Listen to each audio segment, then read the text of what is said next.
Скопје ми е дома на вистинска телевизија и прва емисија во новата година. Почитувани гледачи, добре дојдовте. Ви благодарам што сте на фреквенцијата на вистинска телевизија. На самиот почеток пред емисијата јас би сакала да ви честитам новата 2026 година и изминатите празници кои што ги чествувавме, да посакам здравие, среќа и само убави мигови во новата година. Продолжува циклусот емисии Скопје ми е дома на вистинска телевизија. Именно, знаете, првите луѓе на општините, представници од скопските општини, пратеници, можеби министри ќе видиме и во ова нова 2026 година. За денешната емисија, односно во денешното издание од Скопје ми е дома, ќе разговарам со Сузана Павловска или председателката на Советот на општина Аеродром. Нема да должам повеќе во најавата, ќе се ја поздравам мојата соговорничка и гостинка, госпоја Сузана. Ви благодарам првично што ја прифативте мојата покана.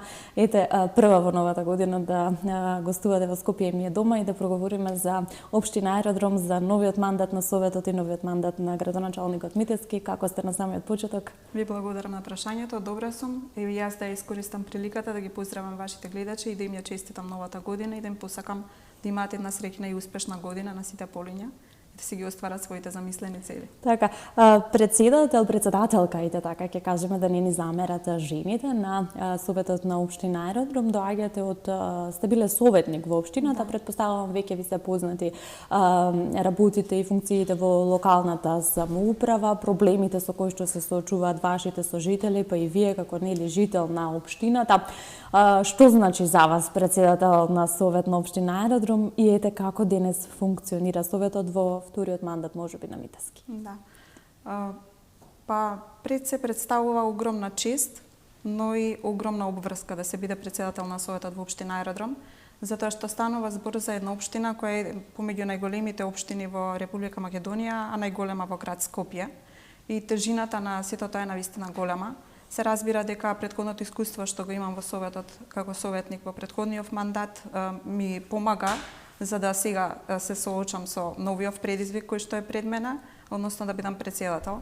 Советот знаете дека е највисокото тело во општината на локално ниво и се носат одлуки кои што се навистина многу важни за жителите, а освен тоа ние го представуваме ликот на граѓаните и тие не избрали и ни ја дале довербата. Колку сте блиски, отворени и транспарентни до граѓаните, односно колку граѓаните ви приоѓаат со конкретни прашања, проблеми со кои што се засегнати во самата општина, ете вие како председател на Советот?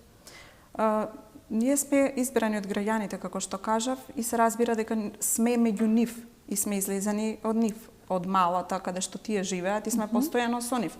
Значи, конкретно за мене, ако кажам, јас и сум наставник и во местото каде што живеам, многу лесно може да ми придат и да ме најдат во секое време, достапни сме им, одговараме на нивните прашања, се трудиме да ги решиме нивните проблеми и да го исполниме сето она што го очекуваат од нас. Така, нов совет, нов мандат и нов градоначалник. Кажавте дека досега лесно оди носењето на одлуките. Има ли дебата во Советот во општина Аеродром? Како се носат одлуките? Како функционира Советот? Како ќе оцените досегашната работа на истиот? За овој мандат кратко време сме, меѓутоа би оценила како позитивна, затоа што станува збор за советници, личности кои што се посветени и одговорни во својата работа и се активно вклучени во работата во Советот како советници, одговорно си ги сносат своите обврски. Секоја предлог одлука најпрво поминува на комисии каде што се расправа, таму советниците си ги кажуваат. Комисиите се составени со представници од сите советнички групи и во самата комисија се расправа и се даваат предлози, идеи, се прават измени и потоа тоа се предлага на седница на Советот каде што дебатата продолжува по претрес на точките и се донесуваат одлуките со мнозинство на гласови. Одлуките кои што ги донесуваме се разбира понатака, градоначалникот и општинската администрација ги спроведуваат во најбрз можен рок, се со цел за доброто на граѓаните и да ги исполниме очекувањата на жителите. Така, токму и за тоа сте нели таму. Кажавме нов краток мандат, меѓутоа и нова изборна програма. Колку од изборната програма, колкав дел од изборната програма е навистина нов, односно колку нови проекти ќе реализира општина Аеродром во овој мандат, колку ќе бидат можеби довршени, докаде е со реализација сето она кое што не се заврши во претходниот мандат? Можам да кажам дека сето она што го започна градоначалникот Дејан Митевски во минатата година, односно во таа година и пол од неговиот мандат, продолжува. Велам тоа што го започна градоначалникот Дејан Митевски затоа што ние имавме една ситуација со претходната власт, централна власт, имавме обструкција на сите наши проекти и не можевме да реализираме ништо што сакавме или што го видивме на граѓаните. Меѓутоа, со промената на централната власт, ние добивме голема поддршка од премиерот Христијан Мицковски и почнавме со реализација на се она што сме ветиле и сега продолжуваме во овој мандат. Тука станува збор, започнавме со изградба на спортска сала во Долно Лисиче, која што веќе е во завршна фаза, училиштето Блаже Конески, кое што го отворивме пред само 2 дена и второто полугодие, односно учениците го започнаа во новата училишна зграда. Продолжуваме со втората фаза, при крај изградбата на градинката Изворче. Понатака, значи, ќе започнеме со изградба на нови градинки, така што голем дел од проектите ги продолжуваме, но се разбира и ќе започнеме со нови. Тука е мултифункционалниот центар кој што ќе започне со изградба. Со реконструкција, се извинувам. За сите овие проекти кои што се довршуваат и кои што можеби ќе бидат и некои од нив и веќе нови кои што ќе започнат со реализација, потребни се пари, потребен е буџет, каков е буџетот на општината и колку граѓаните сакаат да знаат каде им се трошат нивните пари?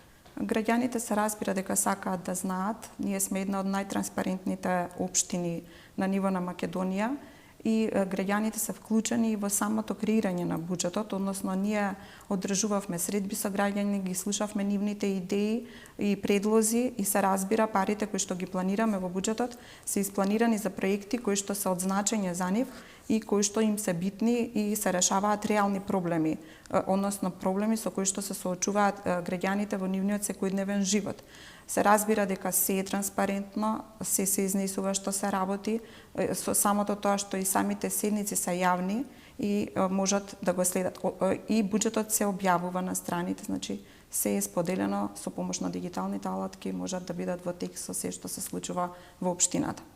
Може ли да се пофали општината со дигитализацијата и како таква таа беше ветувана во многу од предизборните програми на градоначалниците? Да, секако, значи сме дигитална општина со тоа што можат граѓаните со помош на дигиталните алатки да пополнуваат анкети, да ги даваат своите предлози, идеи, да ги пријавуваат своите проблеми, со тоа службите навремено реагираат и ги решаваат нивните проблеми.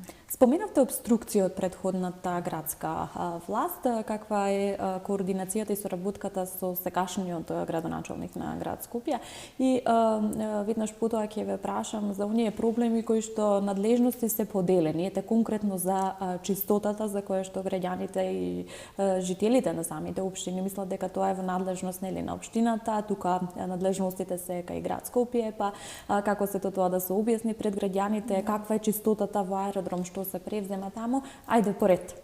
Ајде да започнеме со тоа што презема општината. Нашите служби се постојано на терен. Значи имаме многу голем број на работници кои што постојано се грижат за чистотата. Ете и на социјалните мрежи на вашите на страната на општината постојано некако како да се пласира дека се работи, дека се чисти во аеродром. Толку ли има нечистотија во општината? Видете, станува збор за навистина голема општина со многу голем број на жители и со голема територија. Се посветува многу големо внимание на чистотата. Постојано се на терен од чистење на улици, од собирање на сметот, се она што се случува секојдневно мора да бидат во нели службите на терен и да се грижат за чистотата. Претходно имавме обструкција од страна на градската власт.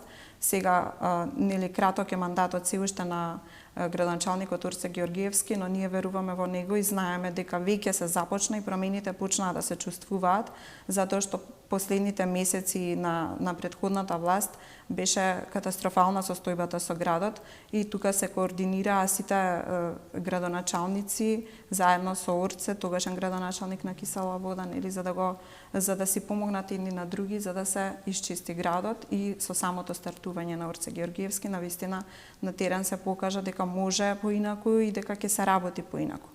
Так. Во повеќе наврати споменувате голема општина, населена општина и да, навистина и тоа и фактите го говорат, аеродром е една од понаселените општини во Скопје. Има ли баланс помеѓу бетонизацијата, така наречената бетонизација и зелените површини? Сметате ли дека навистина се промени сликата на општината со пренатрупано градење можеби на? Да. Секако морам да нагласам дека се започна со една практика за бришање на маркици за сметка на местата каде што требало да никнат згради, да бидат зелени површини. Тоа е нешто што го воведе градоначалникот Тимчо Муцунски во својот мандат, а го продолжи градоначалникот Дејан Митевски.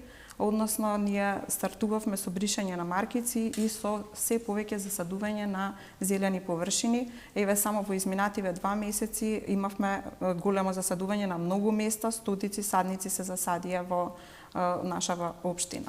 Имаше повеќе еко-зелени акции во општината и како дел од образовниот систем, од образованието, како наставник, колку се подига свеста кај дечињата, кај оние најмладите, токму за едни такви еко-зелени акции за засадување на нови дрвца и колку тоа е во пракса, колку во пракса постои тоа во аеродром? Во училиштата секако постои како пракса. Екосодржините се дел од нашите наставни програми и во текот на учебната година се случува најмалку 2 пати да поттикнуваме засадување на нови садници, на нови дрвца и ги поттикнуваме учениците не само да се трудат да засадуваат, туку и да ги чуваат зелените површини. Пред се треба да им се всади на децата љубовта кон средината во која што живеат и да се грижат за самата средина, да не сметаат дека секогаш треба да постои некој друг што ќе се грижи, туку тоа тргнува од сите нас, односно од нив, па се до нас. Значи ги воспитуваме во духот на чувањето на животната средина. Токму така и кога сме уште кај делот на можеби пренаселеноста на општината, каква е состојбата со паркингот, со паркинзите во општина Аеродром, на што најчесто и конкретно се жалат жителите? Има ли доволно паркинг места во општината? Каков е сообраќајот, сообраќајниот метеж? Што се презема во тој дел?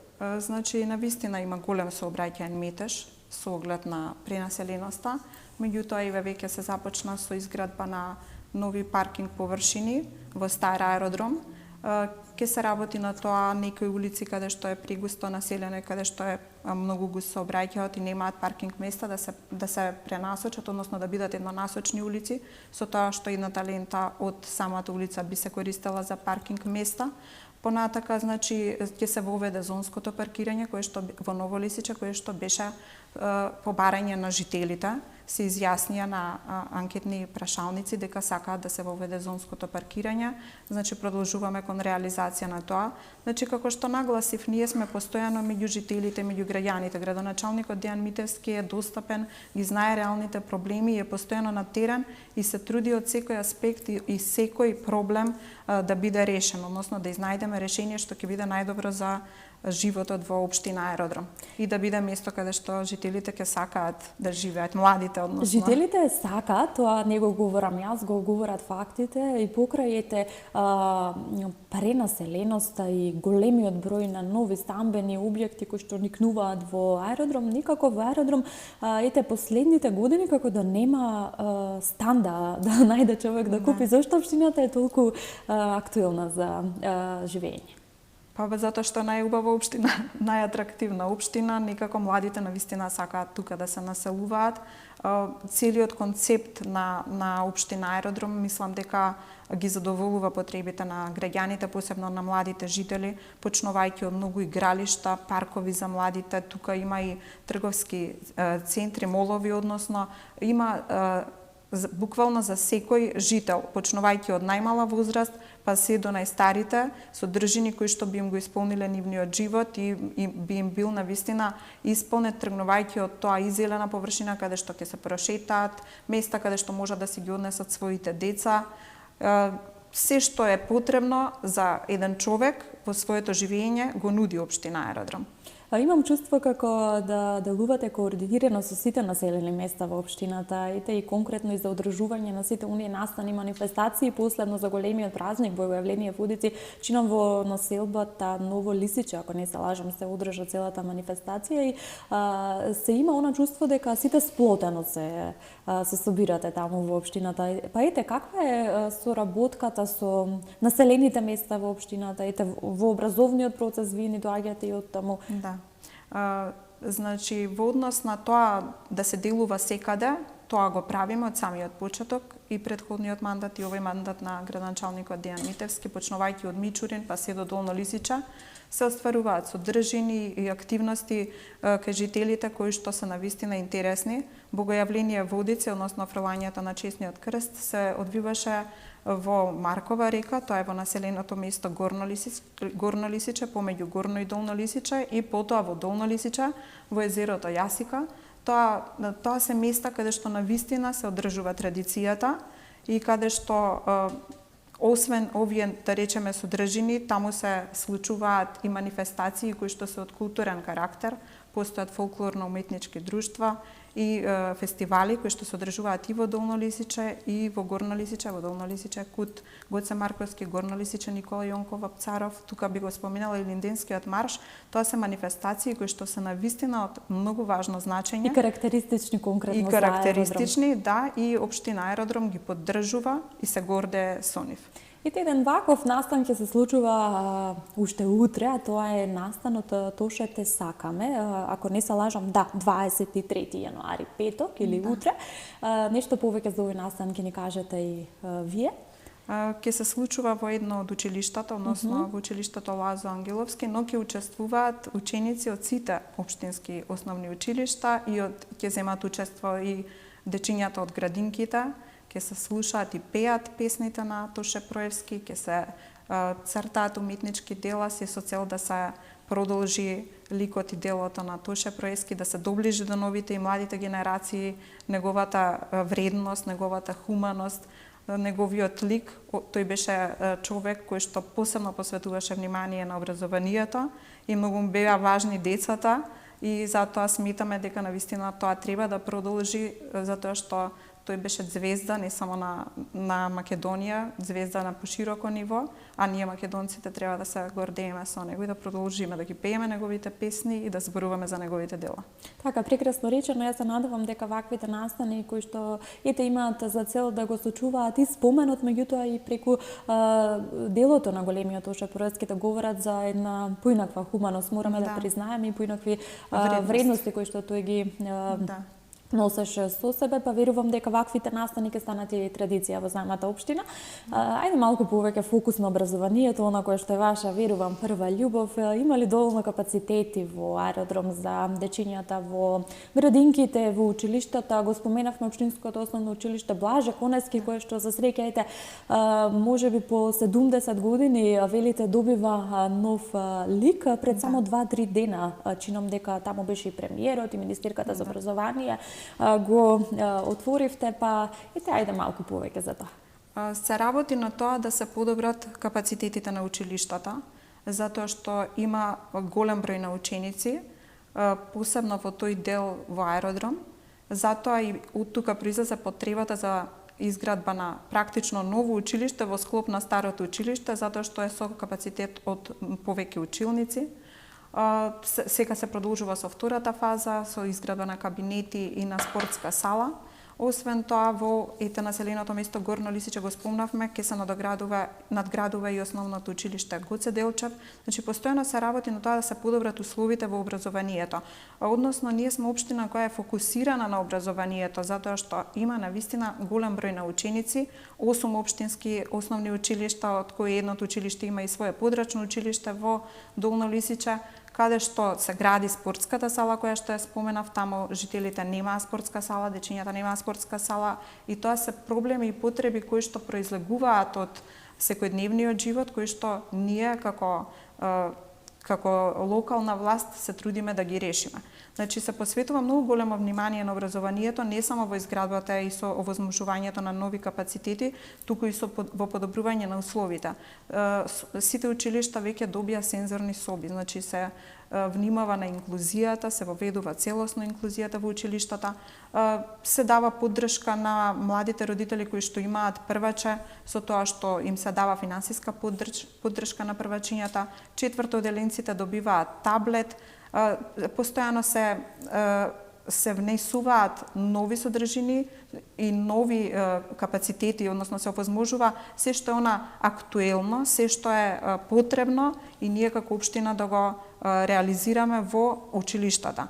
Тргнувајќи од смарт таблите, нели дигитализацијата во образовниот процес е актуелна и затоа ние правиме се за да можат непречено да се одвиваат часовите, односно да се ги реализираат наставните содржини наставниците, а од тука и учениците да бидат задоволни. Има ли листа на чекање за детските градинки? Се уште има некој број на дечиња што чекаат, на родители што чекаат, меѓутоа работиме на тоа да се прошират капацитетите, како што кажав и во почетокот. Изворче е веќе во завршна фаза градинката, ќе се започне со изградба на нови градинки и се трудиме што поскоро да го сведеме на минимум, односно да нема веќе дечиња на листа на чекање, со тоа што новите градинки што ќе се градат ќе бидат и на други локации за да се растерети она јадро во аеродром. Сега се принудени на некој начин родителите од руралните места, од Долно Лисиче да ги носат дечињата во останатите градинки во аеродром. Кога ќе се направи тоа растеретување, ќе се растерети и бројот на дечиња, односно ќе се повлечат онаму каде што припаѓаат. Го споменавте мултифункционалниот центар кој што ќе се реализира во општина Аеродром, за чие што отворање беше најавено. Зашто конкретно ќе стане збор и каков центар да се очекува? Се очекува да биде еден центар кој што ќе биде, нели како што самиот збор кажува, мултифункционален, со концертна сала, киносала, каде што ќе може да се одржуваат работилници, ќе има содржини културно-забавни содржини. Тоа е нешто што му недостига на аеродром, толкова општина, меѓутоа немаме ние место каде што ќе можат да се реализираат вакви настани кои што се од културата, како театарски представи или проекција на филмови, киносали и така натаму, ќе можат концерти да се одржуваат, ќе можат настапи да имаат учениците од основните училишта и мислам дека ќе биде едно место каде што со тој мултифункционален центар аеродром ќе се ја заокружи онаа убавина која што ја има, затоа што сметам дека тоа е нешто што во моментов недостига. Така, кога е предвидено отворањето, односно започнувањето на центарот? Се започнува со работа, меѓутоа конкретно можеби за 2 години би било. Така, верувам дека тука имаме директни средства од владата, поддршка од владата. Поддршка од владата. Колку општината во новиот мандат е амбициозна кон нови проекти кои што ќе бидат поддржани од средства од централната власт? Се разбира дека е амбициозна. Секогаш има потреба, секогаш има нешто плюс што би сакале да го направиме и зашто има потреба да се направи. Се разбира дека тука имаме огромната поддршка од владата и се очекува да започне изградбата на мостот помеѓу Горно и Долно Лисиче на Маркова река. Таму навистина е фреквентно и една развиена индустријска зона и произлегува потреба од проширување на мовчето и продолжување на сите овие проекти кои што се започнати. Некои се во завршни фази, некои се сега на самиот почеток. Општина Аеродром воведе една услуга на Општина Аеродром отворена кон граѓаните, односно анонимно, секој граѓанин да може да ја оцени услугата, досегашната услуга од страна на општината. Функционира ли ова и започна ли ова во пракса? Колку граѓаните ве оценуваат и оценуваат вашата работа, макар било тоа и анонимно? Да, се разбира дека започна. Споделено беше и по социјалните мрежи, можат граѓаните да си ги напишат своите мислења, да ги изразат своите критики, пофалби, да ги напишат своите барања и да функционира во пракса, иако ние забележуваме на социјалните мрежи дека граѓаните се навистина активни во поглед на буквално секоја објава што ја прави општината или градоначалникот, се активни и даваат навистина огромна поддршка и пофални зборови имаат за се она што е добро и што им се допаѓа. Така, пред празниците, пред новата година, Општина Аеродром може би малку поригорозно излезе со соопштение дека се затвораат некои објекти кои што работеле спротивно на законот. Исто така имаше низ акции со кои што се урива можеби некои недозволени градилишта и објекти. Запознаена ли сте со тоа како претседател на Советот? Да, се разбира дека сум запознаена. Самото, ние сме општина која што ќе работи во рамки на законите и очекува и од жителите, од граѓаните да ги почитуваат законите. За да ја направиме подобро место за живење, навистина треба сите да бидеме учесници во тоа и никогаш нема да дозволиме дивење, злоупотреби и така натаму за сметка на некој личен интерес. Беа затворени два локали заради бучава. Сепак се тоа работи кои што општината има надлежност и треба да ги прави. Уривање немаше на објекти, само расчистување на објектот. Расчистување на објектот кај Capitol Mall. Како што кажав, постојано сме на терен, тргнувајќи од градоначалникот на чело со него и службите, инспекцијските служби работат. Има ли недозволени градби во општината на кој што е тоа? Во моментов нема недозволени градби. Ние сега сме во фаза на легализирање на дивоградби кои што биле изградени пред да се донесе законот во 2011 година и се уште луѓето се во фаза им се некои од нивните легализација на нивните објекти, меѓутоа во моментов нема дивоградби.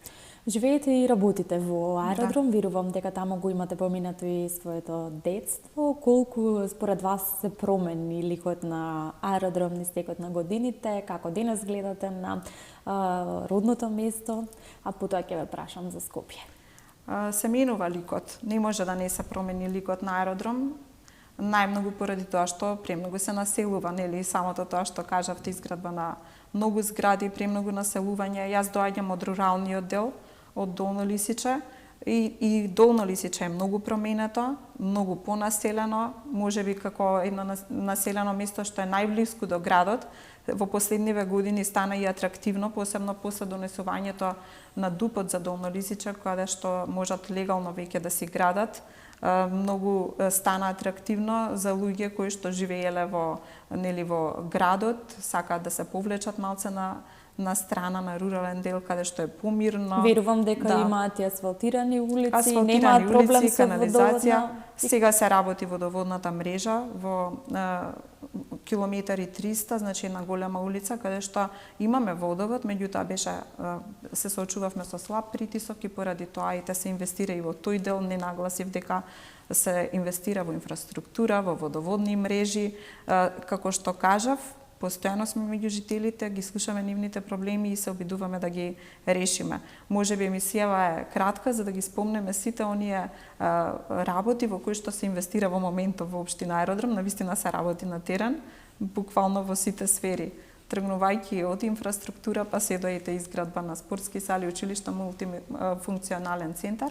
Меѓутоа, она што би сакала да го нагласам е дека има промени, се разбира кон подобро.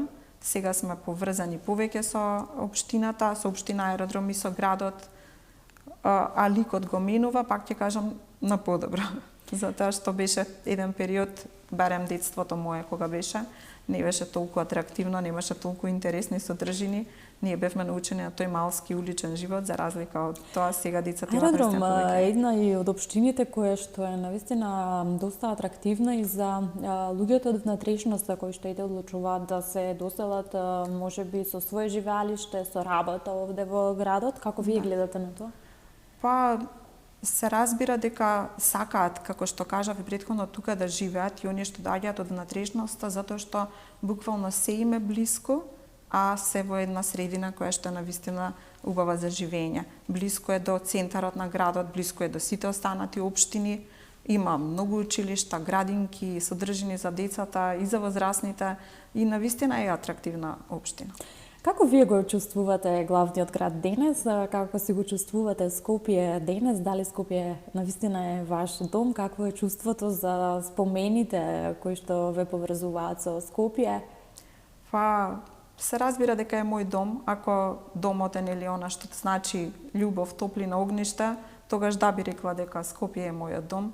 Тука живеам, тука пораснав, тука се моето семејство, пријателствата кои што сум ги стекнала низ годините, целокупниот мој личен и професионален раст и развој како личност и ме направиле да бидам ова што сум сега и се разбира дека го чувствувам како дом. Што денес му недостига Скопје, можеби од перспектива на вашето детство, вашата младост, како вие тогаш сте ги поминувале деновите и секојдневието, што денес му недостига на градот и што вие би промениле денес во главниот град? Па не би променувала многу, би променила во односите на јавниот превоз, верувам дека и знам дека ние го споменавме тоа како клучно прашање за градоначалникот Орце Георгиевски ќе направи се за да се подобри јавниот градски превоз.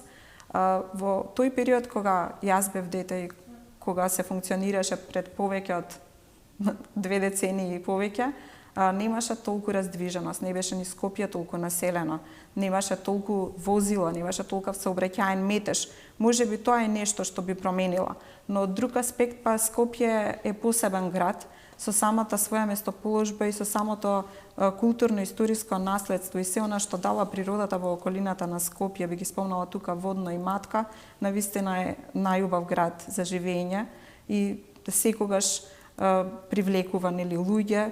Практично, речиси цела Македонија е веќе населена во Скопје, освен што е административен град, е метропола и сметам дека она што му недостига е повеќе сјај и повеќе живост. Откако ќе се решат оние проблеми што се надевам и очекувам да се решат во најбрз можен рок со чистотата, со превозот, да си го врати својот сјај, да се врати културниот живот во Скопје, да имам навистина повеќе движења.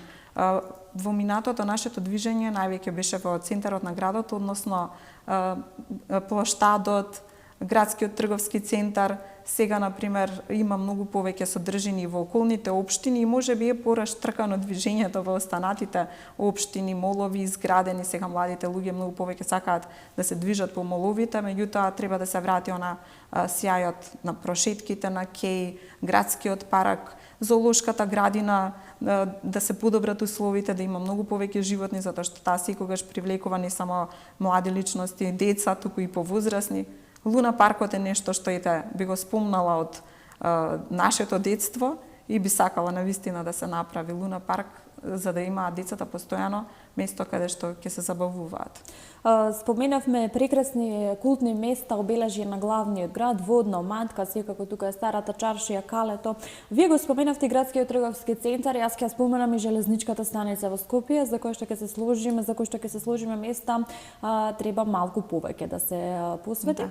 Така е, секако дека треба да се посвети повеќе внимание и на железничката станица, затоа што тоа е место каде што се поврзуваат сите останати градови, нели доаѓаат луѓе од сите страни, треба да се посвети внимание за да се врати ликот, пак ќе кажам, и функционалноста на повисоко ниво. Така, и ликот на градскиот трговски центар, за кој што верувам дека еве конкретните градски власти можеби ќе имаат повеќе слух за овие места кои што се нели огледало на главниот град. Така. Што би промениле во Скопје, ве прашав, нешто конкретно нека бидат можеби овие работи. Со кои нови проекти ќе ја започнувате годината, нови тековни проекти кои што ќе ги споменем и со тоа полека и ќе го заокружуваме ова ваше излагање. Па како што веќе кажавме, нели, сега ја започнавме со втората фаза на училиштето Блаже Конески, каде што ќе се изградат 10 нови кабинети, кабинет по информатика, библиотека, спортска сала, тоа веќе е започнато. Ќе се започне со изградба на нова градинка. Очекуваме започнување надградба на основното училиште Гоце Делчев. Мостот, што го кажа веќе помеѓу Горно и Долно Лисиче на Маркова река, тоа се оние капитални големи проекти, меѓутоа се разбира тука се и асфалтирање на улици, водоводни мрежи, се што е постојан проблем во да речеме во секојдневното живење се работи на тоа. Започнуваат и нови проекти во однос на тоа, на подобрување на животот, на животната средина. Би го спомнала проектот, како дел од проектот Клин аеродром, селекција на отпад и рециклирање, така што во сите сфери се влијае да се подобри живењето. Од здрава и чиста животна средина, па се до останати содржини. Господја Павловска, јас ќе посакам успешна работа како во советот и во функционирањето на локалната самоуправа, така и во образовниот процес, односно во образованието. Уште еднаш ќе се заблагодарам што ете токму во Скопје ми е дома не споделивте нешто повеќе за вашата матична општина, за тековните работи, проекти кои што се случуваат во општина Аеродром како претседател нели на советот. Ви благодарам уште еднаш и ете се надевам дека ќе имаме повеќе проекти, успешни теми кои што ќе ги представиме пред нашите гледачи и можеби ваши сожители. До тогаш ќе ви посакам успешна работа и довидување. Ви благодарам и беше чест. Почитувани гледачи, разговарам со госпоѓа Сузана Павловска, претседател на Советот на општина Аеродром, како што можевте веќе да проследите, говоревме за оваа скопска општина. Ќе ви се заблагодарам и вам за вниманието. Ви ветувам наша наредна дружба за 7 дена од сега наредниот четврток со нов соговорник и нова скопска тема. Таму е Скопје, град мој љубав лише, што ми расте сни. Вечно